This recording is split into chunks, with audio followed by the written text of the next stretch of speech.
Bonjour à tous. Sujet du jour, la Chine. La Chine vers la bulle finale. Bon, pourquoi parler de l'économie chinoise dans ce contexte où nous sommes au bord de l'effondrement économique? Eh bien parce que la Chine, c'est la première économie mondiale, c'est la première population mondiale, 1,350 milliard d'habitants. Même si en 2050, la moitié de la population aura plus de 50 ans et les projections démographiques révèle que la population chinoise devrait baisser à 950 millions d'habitants autour de 2050. Mais 950 millions, ça reste quelque chose de tout à fait considérable. Donc aujourd'hui, la Chine est au cœur de la croissance mondiale, puisque par rapport aux autres pôles de puissance que sont les États-Unis, que sont l'Union européenne, et dans une moindre mesure le Japon, même le grand Japon, c'est-à-dire le Japon augmenté de la Corée du Sud, de Taïwan ou de Singapour ou de Hong Kong, ben la Chine reste effectivement une économie extrêmement importante, mais c'est une économie qui est largement une économie fausse, une économie de bulle. J'en veux pour preuve que les petits-enfants des 9 empereurs qui dirigent la Chine, qui sont ces 9 grands dirigeants, sont tous nés aux États-Unis, puisque afin qu'ils puissent obtenir la nationalité américaine du fait du droit du sol américain, ce qui en dit long sur la confiance qu'ont les hauts dirigeants chinois sur leur économie et sur leur système politique. La Chine, un peu d'histoire. Alors, pourquoi est-ce que je dis que c'est une économie fausse et qui va vers l'effondrement? La Chine est née il y a 2500 ans du fait de l'apparition d'un empereur, l'empereur Qin Shi Huang, qui est d'abord été roi de son royaume, royaume du centre de la Chine, le royaume de Qin, entre l'an 247 et l'an 211 avant notre ère. Et ensuite, il est parti à la conquête de ses voisins, les uns après les autres. Il les a vaincus. Il les a vaincus en les intégrant à son propre royaume, en intégrant les soldats, en intégrant l'armée vaincue à sa propre armée. Et donc, un après l'autre, il va conquérir, année après année, chacun des royaumes pour fonder l'empire qui porte son nom aujourd'hui, le pays qui porte son nom, l'empire de Chine, qui est dérivé de ce nom de l'empereur Qin. Donc son règne va durer de l'an 221 à l'an 207, et après sa mort, sa dynastie va complètement s'écrouler, et puisqu'on va passer à une autre dynastie en Chine, qui sera la dynastie des Han. Les Han sont aujourd'hui considérés comme l'ethnie majoritaire chinoise. Alors, comment se fait-il que cet empereur a pu constituer comme ça ce royaume de manière aussi rapide, hein, en l'espace de quelques décennies? Eh bien, il a bénéficié, cet empereur Qin, d'une technologie totalement d'avant-garde pour l'époque, qui était le char de combat, qui permettait des déplacements extrêmement rapides et qui permettait de vaincre ses adversaires lors des affrontements de masse.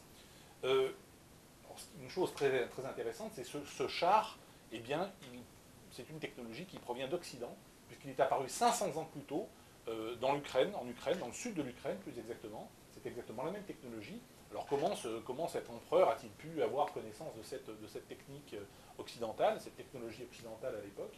Eh bien parce que à l'ouest de son royaume, il y a le désert Gobi, et un peu plus à l'ouest, il y a un pays qui s'appelle aujourd'hui le Xinjiang, qui est une province chinoise, qu'on appelait aussi autrefois le Turkestan oriental, qui était le pays des Tochariens. Et les Tochariens, c'était des Européens, c'était des Aryens, si vous voulez, à l'époque, qui s'étaient installés dans la vallée du Tarim. On a trouvé des milliers de momies habillées à la mode des Européens de l'époque, il y a 2500 ans, à la mode celte. Hein, c'était vraiment très très proche en termes de les bijoux, les vêtements, les ustensiles, les armes qui étaient enterrées avec ces momies étaient très proches de celles des Celtes de l'époque. Et donc c'est par l'intermédiaire de ces populations-là que l'empereur Qin a pu accéder à cette technologie. Alors comme il a intégré l'un après l'autre tous ses royaumes et toutes ses armées, eh bien cet empereur, une fois qu'il a eu conquis toute la Chine et qu'il a fondé son empire, en l'an 211 avant notre ère, eh bien il s'est retrouvé avec une main-d'œuvre absolument gigantesque qu'il a utilisée très habilement pour construire la fameuse muraille de Chine.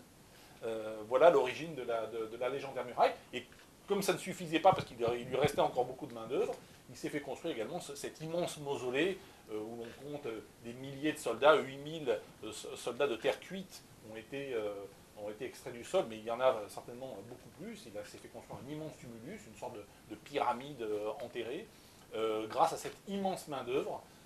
Alors, c'était aussi un empereur qui gouvernait avec beaucoup de brutalité. Hein.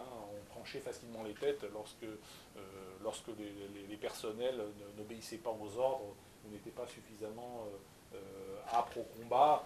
C'était quelqu'un d'extrêmement dur. Mais voilà l'origine de la Chine. Et après pratiquement 2000 ans, eh bien, la civilisation chinoise, elle est restée telle qu'elle. Elle s'est pas effondrée, elle s'est maintenue pendant 2000 ans, jusqu'à l'arrivée des Portugais, jusqu'à l'arrivée des Anglais, des Portugais à Macao, des Anglais à Hong Kong, des Français, des Américains, jusqu'à ce qu'elle ait été en contact avec la civilisation occidentale. Ensuite, elle a connu, à la fin du 19e siècle, début du 20e siècle, et tout au long du 20e siècle, un très grand nombre de révolutions, de guerres. Au début du 20e siècle, la guerre des seigneurs de la guerre qui a déchiré le pays quasiment jusqu'à l'invasion japonaise en 1937. Ensuite, elle a connu cette guerre contre le Japon absolument terrible de 1937 à 1945.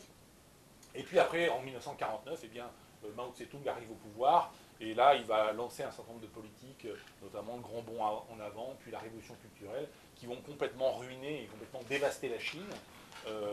Pays qui, donc au XXe siècle, a été absolument martyrisé et qui s'est redressé. Et donc après la mort de Mao, eh bien, Deng Xiaoping, d'autres dirigeants chinois, ont ouvert l'économie chinoise aux capitaux occidentaux en leur offrant une main-d'œuvre bon marché et des facilités aussi fiscales très importantes. Donc les Américains, les Japonais, les Européens ont massivement investi en Chine. La Chine est devenue l'usine du monde. Pour un certain nombre de produits, 100% des produits sont fabriqués en Chine, par exemple les fours micro-ondes, un certain nombre de produits qui ne sont pas forcément de très haute technologie, mais qui nécessitent une main-d'œuvre bon marché. Donc jusqu'à présent, la Chine est devenue, donc depuis maintenant une vingtaine ou une trentaine d'années, l'usine du monde, et c'est ce qui en fait, de par aussi sa population de 1,350 milliard d'habitants, la première population mondiale, la première économie du monde à beaucoup d'égards. Voilà ce qu'on peut dire. Mais c'est une économie qui est largement artificielle parce qu'on a investi un grand nombre de capitaux dans l'immobilier avec des phénomènes d'effet de levier. C'est-à-dire que vous arrivez dans une banque avec 10 000 $, vous déclarez que vous vouliez investir dans l'immobilier, donc on vous fait un prêt de 50 000 $. Avec ces 50 000 $, vous pouviez acheter un appartement à 50 000 $. En Chine, on peut acheter un appartement. Vous nantissiez cet appartement de 50 000 $, vous pouviez emprunter 250 000 $ pour acheter 5 autres appartements, et ainsi de suite. Donc avec 10 000 $, vous aviez un effet de levier pratiquement de 25 sur l'immobilier. Le problème, c'est que donc ça a permis effectivement le développement de villes, de centres commerciaux, tout à fait de manière très rapide dans ce pays depuis maintenant une dizaine ou une vingtaine d'années. Mais le problème, c'est qui trouve-t-on pour payer des loyers, parce qu'il faut quand même amortir, même à 50 000 $, il faut bien au minimum 200 ou 300 $ par mois de loyer pour amortir l'investissement. Et aujourd'hui, c'est la situation dans laquelle se trouve la Chine, c'est qu'il y a eu beaucoup de mauvais investissements dans l'immobilier, mais aussi dans l'industrie. On a investi dans des industries massivement, sans forcément qu'il y ait des consommateurs en face. Cette économie chinoise, elle est soutenue aussi par la surconsommation de l'économie américaine, les Américains qui ont 800 milliards de dollars de déficit commercial par an, ce qui est absolument colossal. Une grande partie de ce déficit vient d'Asie et vient de Chine. Donc on a aujourd'hui cette mécanique où les deux premières économies mondiales, on a une économie qui emprunte à mort, qui est l'économie américaine, et puis une économie qui prête à son client, c'est le fournisseur qui prête à son client.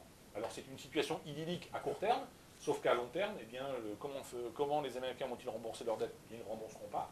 Et à ce moment-là, comment l'économie chinoise va-t-elle, comment les investissements vont-ils être couverts, vont-ils être remboursés? Mais ils ne pourront pas l'être.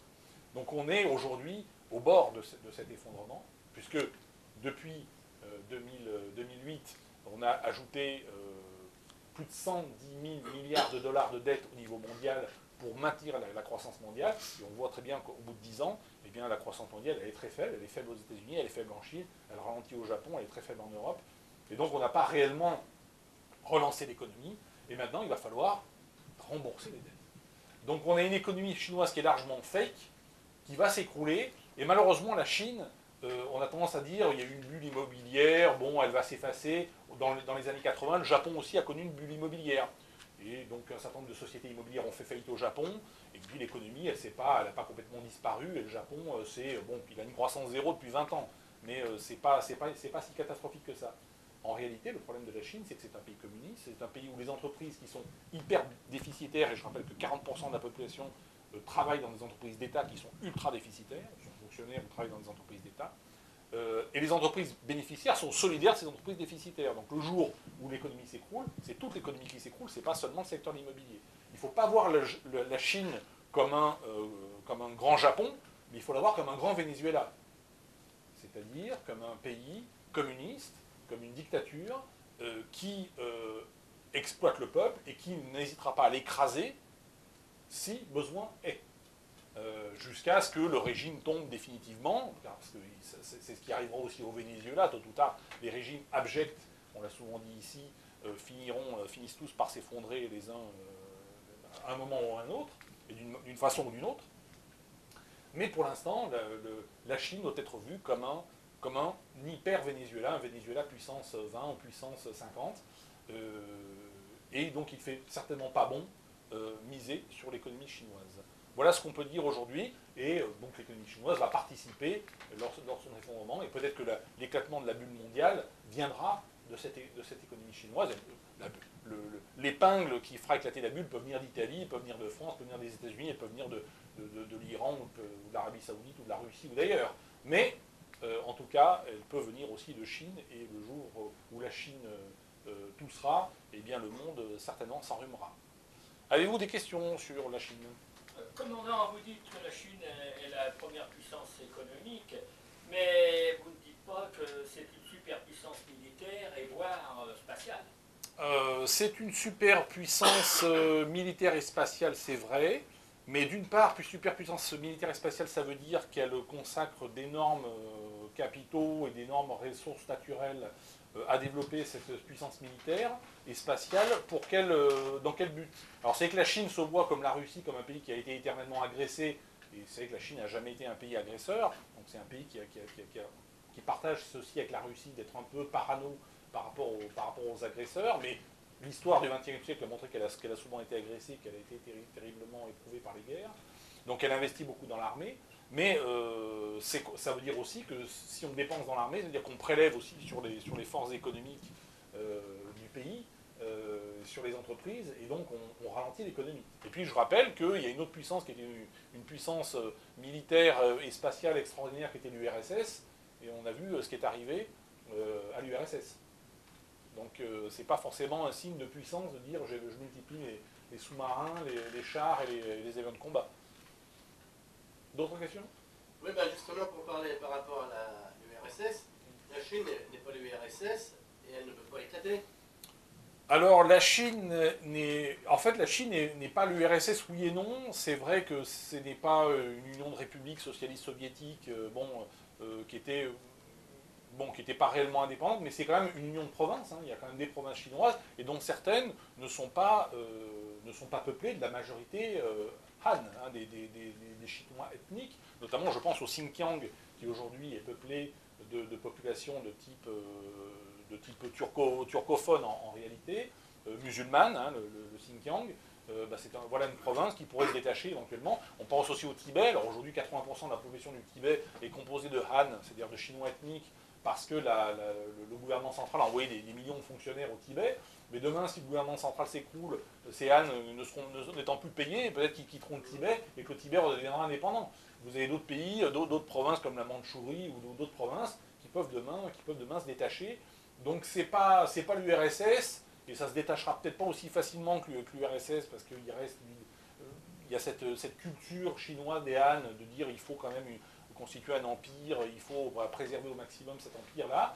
Donc ils ne se comporteront peut-être pas de la même manière que les Russes, et puis ils ont vu ce qui est arrivé à l'URSS, donc peut-être qu'ils vont anticiper par rapport à ça, mais la Chine n'est pas à l'abri de voir certaines provinces se détacher, mais c'est pas vrai seulement de la Chine, c'est vrai aussi de pays comme l'Inde ou le Pakistan qui peuvent éclater en plusieurs pays, voire au moins voir des provinces se détacher. Ici, c'est quelque chose qui est possible. D'autres questions? Oui, en vue de cette immense population en Chine, faut-il craindre cette main-d'œuvre bon marché chinoise, vu le nombre? Alors, faut-il qu'un cette main-d'œuvre? Cette main-d'œuvre, effectivement, aujourd'hui, nous ne sommes pas compétitifs en France ou en Europe avec nos niveaux de salaire et nos niveaux de protection sociale par rapport à la main-d'œuvre chinoise. Mais ça, c'est vrai depuis 20 ou 30 ans, donc c'est pas une nouveauté.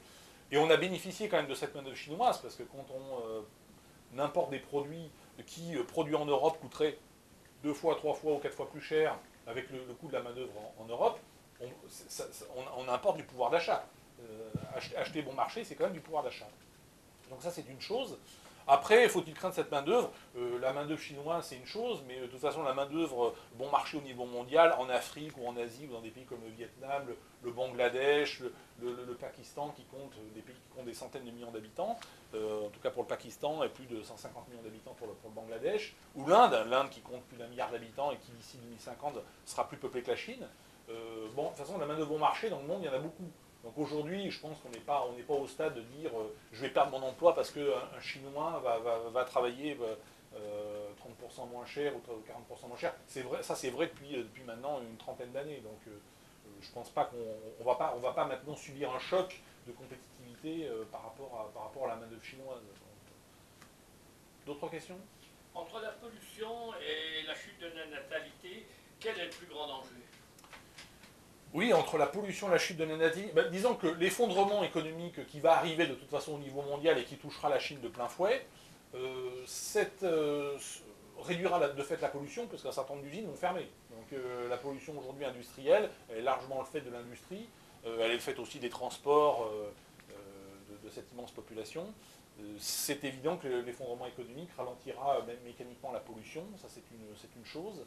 Après, sur la démographie, hein, c'était ça, monsieur le ministre, la démographie. La démographie chinoise, elle est préoccupante en ce sens où la population vieillit énormément, qu'il y a de plus en plus, qu'il y a de moins en moins d'enfants par vieillard. On a de plus en plus des cas où vous avez un petit enfant qui va devoir avoir à sa charge ses 2 parents et puis ses 4 grands-parents. Ça, c'est un phénomène qui est tout à fait courant en Chine. Et certainement que c'est un défi pour les générations qui montent, qui arrivent, mais qui sont très très peu nombreuses et qui devront soutenir financièrement leur famille, leurs nombreuses familles de vieillards, si j'ose dire. Et d'autant plus que dans la culture chinoise et dans la culture confucéenne, la famille est quelque chose de tout à fait central, de très important, qui a permis aux Chinois de surmonter un très grand nombre d'épreuves au cours des siècles, et même dans l'histoire récente au cours du XXe siècle. Et donc la tentation et même l'obligation morale pour beaucoup de jeunes Chinois de soutenir leurs parents et leurs grands-parents et peut-être leurs arrière-grands-parents, elle se fera sentir. Ce qui risque en plus d'amplifier le problème, parce que si je consacre d'énormes ressources pour aider mes parents, mes grands-parents ou mes arrière-grands-parents, je les consacre, c'est autant de ressources que je ne pourrais pas consacrer à mes éventuels enfants. Donc on risque de se retrouver effectivement sur le plan démographique dans une situation qui est assez préoccupante pour les Chinois. D'autres questions? Non, on a fait le tour du sujet. Eh bien, je vous dis à bientôt et merci à toutes et à tous.